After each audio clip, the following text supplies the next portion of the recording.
Disney's corruption has been fully exposed, and it is worse than most of us had even anticipated. Our border is essentially not a border anymore, and Will Smith slaps Chris Rock completely unjustified. And in the worst of the week, we'll look at the YouTube. Allow me to explain. You're listening to Right Side of the Road.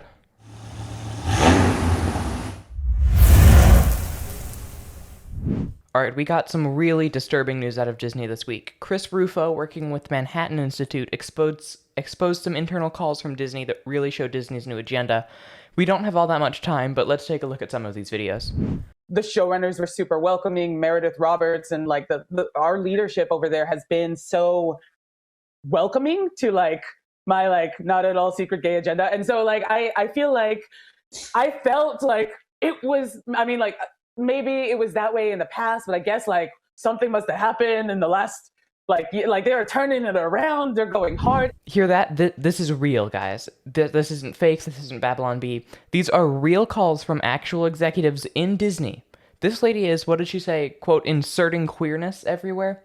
I'm not kidding you. We'll get to the actual message from all of this in just one moment, but let's take a look at another video here. I'm here as a mother of two queer children, actually, one transgender child and one pansexual child, and also as a leader. And that was the thing that really got me, because I have heard so much from so many of my colleagues over the course of the last couple of weeks, in open forums and through emails and phone conversations. And I feel a responsibility to speak, not just for myself, but for them, to all of us. We had an open forum last week at 20th where, again, the home of really incredible, groundbreaking LGBTQIA stories over the years, where one of our execs stood up and said, you know, we only have a handful of queer leads in our content. And I went, what?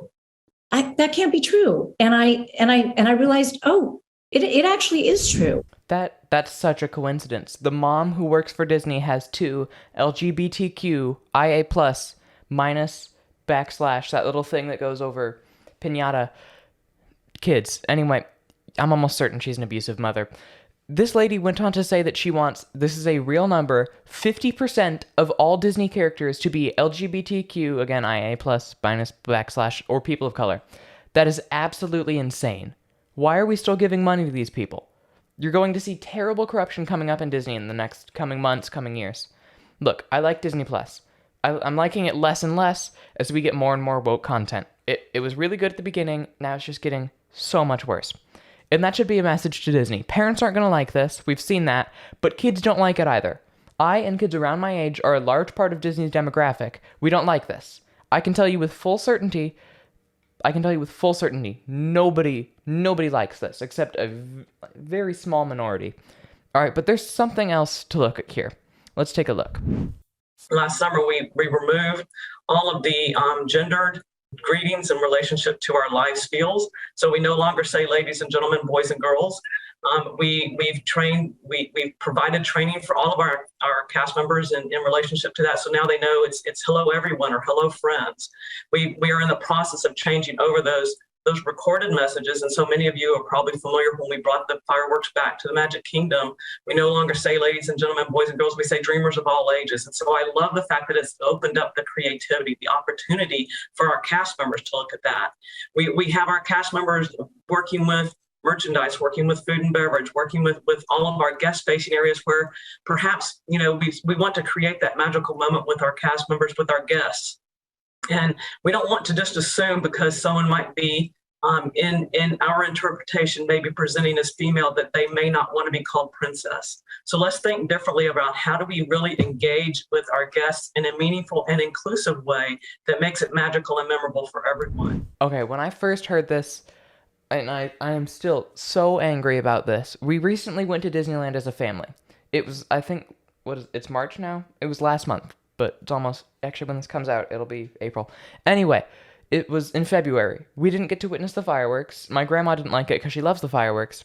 And it was my first time at Disneyland. And I had a great time. It was amazing. But the fact that I missed out on the fireworks because of some stupid woke agenda makes me so unbelievably pissed.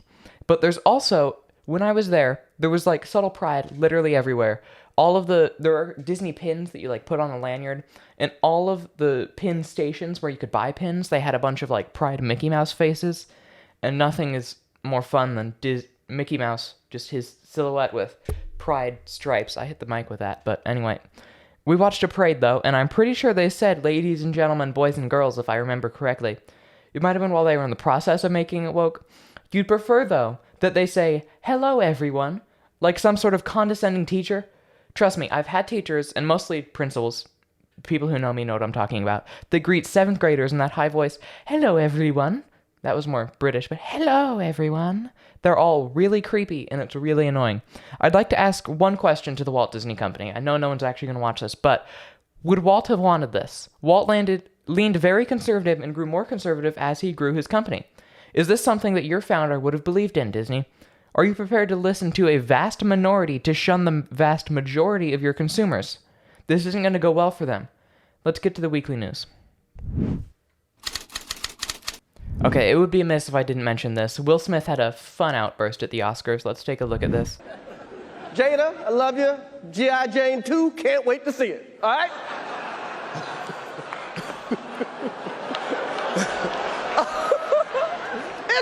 That was a nice one. Okay.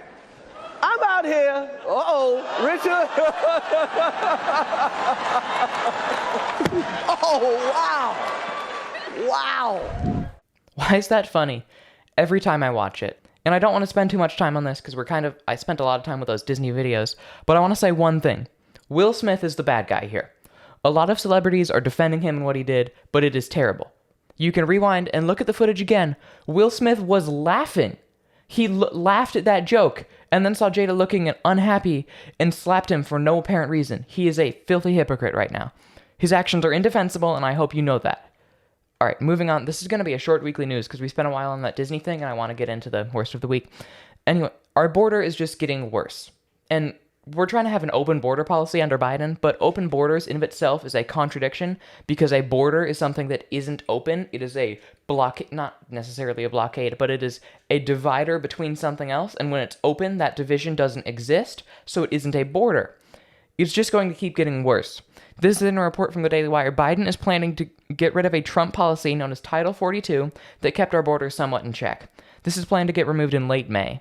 This is going to lead, in the words of the White House itself, to a, quote, influx of migrants. The Daily Mail reports, quote, Department of Homeland Security, or DHS, officials confirmed Tuesday that they are prepared for migrant flows to reach a very high contingency of 18,000 people per day. This would equate to more than 500,000 each month. All right, that is absolutely insane. Let's actually do the math. 18,000 people per day is equivalent to 540,000 migrants per month. And that's in a 30-month. Technically wouldn't make all that much of a difference, except for an 18,000 person difference in a 31-day month. In a regular 30-day month, 540,000 migrants per month. Over 500,000 migrants per month. That's crazy. Let me compare this to the population of the United States and its growth.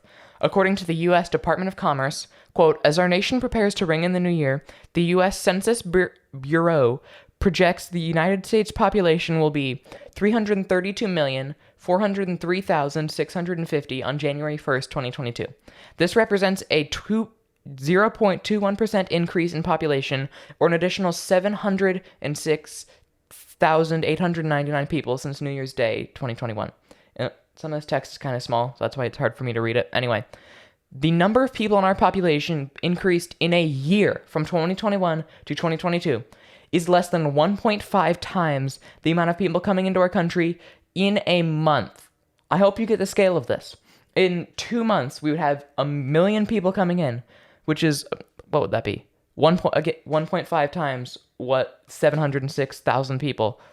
That's absolutely insane. I hope you get the scale of this. Biden is falling apart and making our country fall apart with him on every available metric here. Let's get now to the worst of the week. This week I had the wonderful opportunity of getting one of my videos taken down, and it was not a very big video. It had like 6 views, and it was the last episode actually in which I explained that our election was partially rigged or skewed because of evidence that happened. I don't know if YouTube is watching this again. It was simply that things were skewed because of this media story, and I provided actual polls and evidence that would have led to Trump getting more votes than Biden did. Anyway, so they explained to me that there were some kind of community guideline strikes, and I actually went back and explained to YouTube how it didn't violate community guidelines because I gave evidence and I didn't just simply give a claim. I didn't just simply say our election was rigged. Anyway, apparently that still doesn't count. So I researched those quote-unquote community guidelines under which YouTube acts. And the first page I'm greeted with says, quote, "We enforce these community guidelines using a combination of human reviewers and machine learning, and apply them to everyone equally, regardless of the subject or the creator's background, political viewpoint, position, or affiliation." And now I'm very, very doubtful about that once you get to that dash, regardless of the subject. And I'm very doubtful about all of that background, political viewpoint, position, and affiliation. Extremely doubtful about that part, because I'm pretty sure there is some bias going on. We'll take a look at that. Let's look at some of the things that YouTube restricts, however. We've got spam, which makes sense. We've got vulgar language, which isn't necessarily removed, but may be age restricted. All right, we've also got a ton of violence restrictions, which I guess makes sense. But here's a page that is intriguing. Hate speech. I'm looking at this now. I'm clicking on it. What do we have here? Hate speech is not allowed on YouTube. We remove content promoting violence or hatred against individuals or groups based on any of the following attributes: age, caste, disability. Now, how do they know when there's hatred against these individuals? So it says if you're posting content that is doing any of these things: encouraging violence against individuals or groups based on any of the attributes noted above. We don't allow threats on YouTube, and we treat implied calls for violence as real threats. You can learn more about our threats, things like that. Or inciting hatred. Again, they don't actually tell me what inciting hatred is. I'm glad this violent event happened. They got what they deserved. Okay, how does this make any sense with the Will Smith story where all of these celebrities are coming out and saying, "I'm glad this happened"? This is so hypocritical here. But here's what I'm looking at. There's abusive behavior, this is insane. Repeatedly targets, insults, and abuses a group based on the attributes noted above across multiple uploads. Insults. Repeatedly insulting someone is hate speech.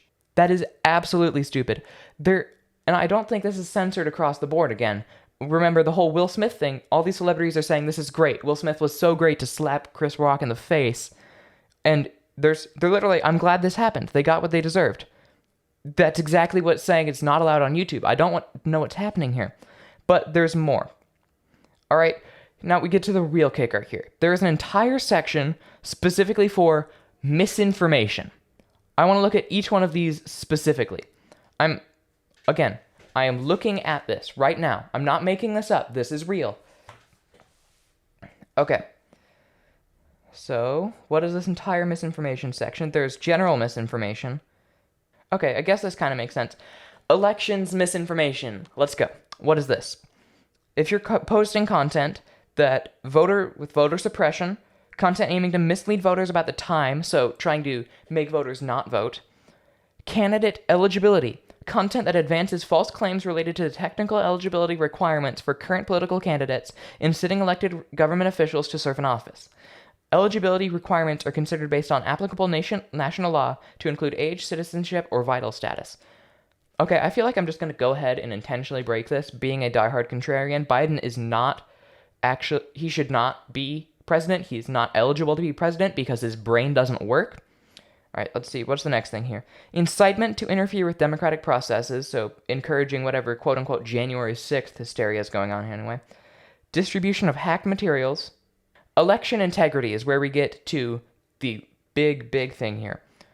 Content that advances false claims that widespread fraud, errors, or glitches change the outcome of select past national elections after final election results are officially certified. This currently applies to any past U.S. presidential election, the 2021 German federal election, or the 2018 Brazilian presidential election. Keep in mind that this isn't a complete list, so keep that in mind. That helps with all of the other content I just read to you. This election integrity, content that advances. So if I were to read the New York Times article that admitted that Hunter Biden's laptop was real, and then simply give the poll, the actual, certified poll that showed that Biden would have less voters, apparently because I put 2 and 2 together, because I am an intelligent person, more intelligent than whoever the heck was writing this, then I'm actually going to be censored. I don't understand this. Now, there's also COVID-19 medical misinformation policy. Wow, that is a lot of bullet points. We're not going to go into this. It leads very straightly into the vaccine misinformation policy, though. So, if you're posting content that alleges that vaccines cause chronic side effects outside of the rare side effects that are recognized by health authorities, define rare, because it's not all that rare for young men and young boys to get myocarditis from the vaccine. Again, I'm just going to keep breaking these things because I like to speak in, truth and reality. Efficacy of vaccines, content claiming that vaccines do not reduce transmission or contraction of disease. That's what Fauci has said multiple times. That's what CNN has said. That's what every single Democrat has gone out saying. But if I say this, I'm going to be censored. So I'm going to say it right now. I'm going to say that vaccines do not reduce transmission at all, and they don't help you not contract the disease. I don't care. If you want to get the content, because I'm not going to be able to upload for a week, if this video gets taken down, go check out the podcast link in the description. Ingredients in vaccines. Content misrepresenting the substances contained in vaccines. Well, that's your word against mine. Who's going to know? Okay? If you say that something is the vaccine, but I say something else is in the vaccine, who's to say that? Who's to say, does YouTube just get to determine this? And now we get to the legality of the whole thing. And that's the title of this episode, Is YouTube Legal? Now, again, they didn't censor Fauci for any of this, and it's clearly untrue, regardless of the subject's creator's background, political viewpoint, position, or affiliation. And that's why this is so terrible, because it's the restriction of free speech. Now, there is the whole gray area. This is their private company. Did they get to say what goes where? But I'm pretty sure under the the Fairness Act can't remember the name. The name escapes me right now. But it makes all opinions need to be, might have been recalled. Anyway, there's a restriction of free speech for one opinion happening right here. And I see that for a fact. And I have a bad feeling that I may be censored soon, very frequently. And if I can't post, I'll post all the regular YouTube content on my podcast, which you can check out in the link in the description. Anyway, YouTube is where plenty of people get their information, and they are way too politicized for it to all be correct information, and they just censor other people's free speech. And that is why for this week, and for every week YouTube continues this policy, they are the worst of the week. Thank you for watching. Thank you for listening. I'll see you next week. Go get him.